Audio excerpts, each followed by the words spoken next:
The Dark Forest. The book opens with a prologue set in a graveyard, where Luo Ji, a former astronomer and sociologist, encounters the aged Ye Wenji, a pivotal figure from the first book. Ye proposes the concept of cosmic sociology, a theoretical framework for understanding the interactions of civilizations across the universe. She presents two axioms: survival as the primary need of civilization and the constant expansion of civilizations against the backdrop of finite matter in the universe. These axioms, along with the concepts of chains of suspicion and the technological explosion, form the foundation for the dark and chilling narrative that unfolds. Meanwhile, Mike Evans, a key leader of the Earth Trisolarans organization, ITO, that supports the Trisolaran invasion, communicates with the Trisolarans.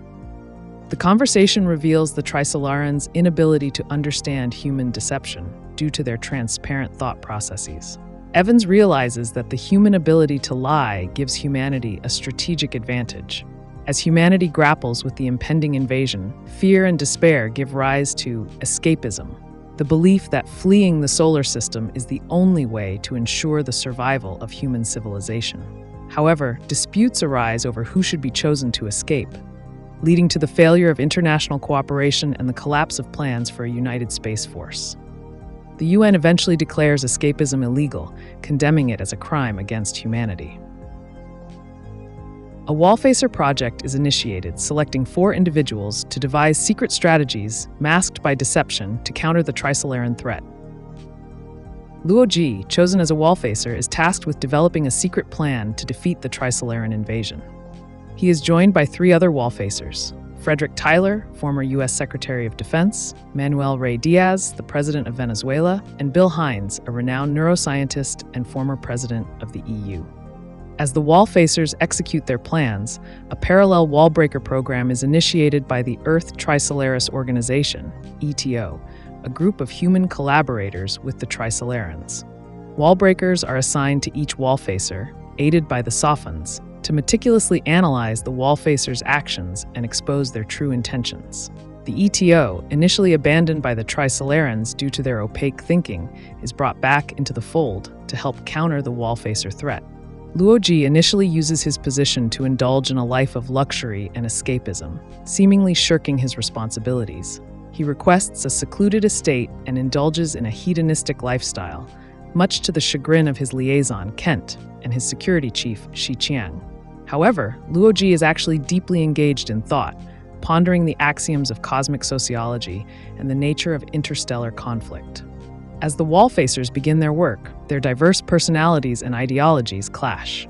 Tyler, a former U.S. Secretary of Defense, proposes the Mosquito Swarm Plan, which involves building a fleet of small, fast spacecraft armed with powerful hydrogen bombs for suicide attacks.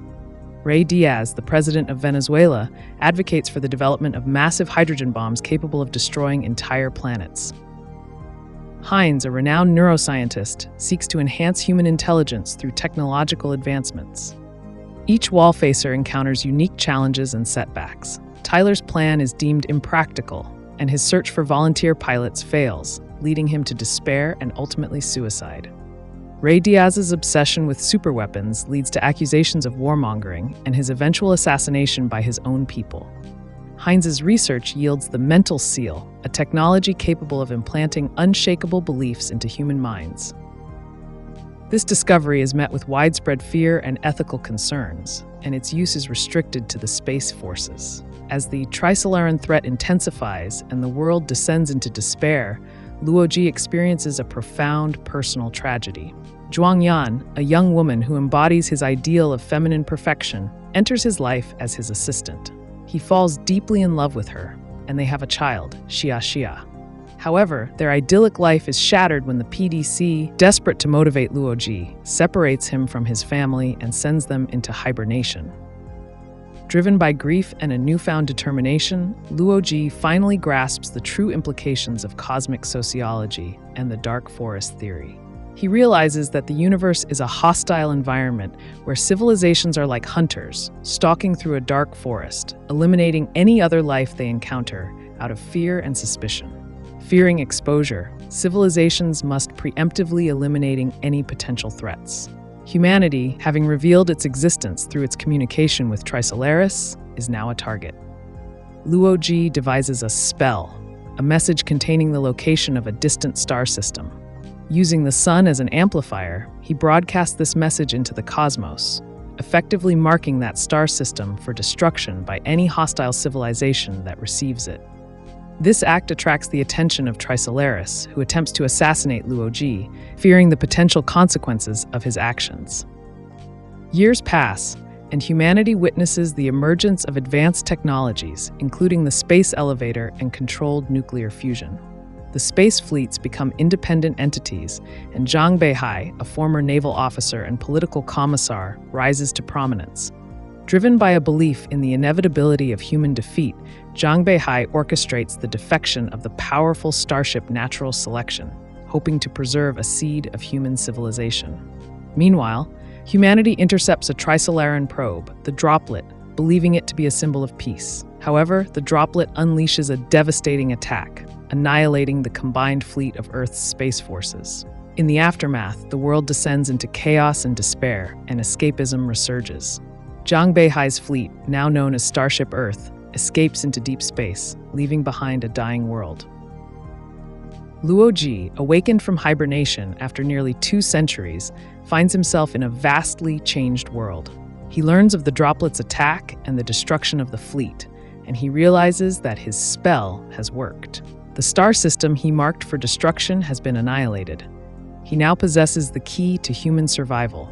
With the threat of the remaining droplets looming, the Wallfacer project is revived, and Luo Ji is once again called upon to save humanity.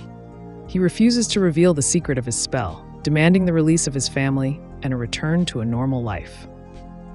The PDC, desperate for a solution, tasks Luo Ji with leading the Snow Project, a plan to create a ring of dust clouds around the sun to detect the incoming droplets.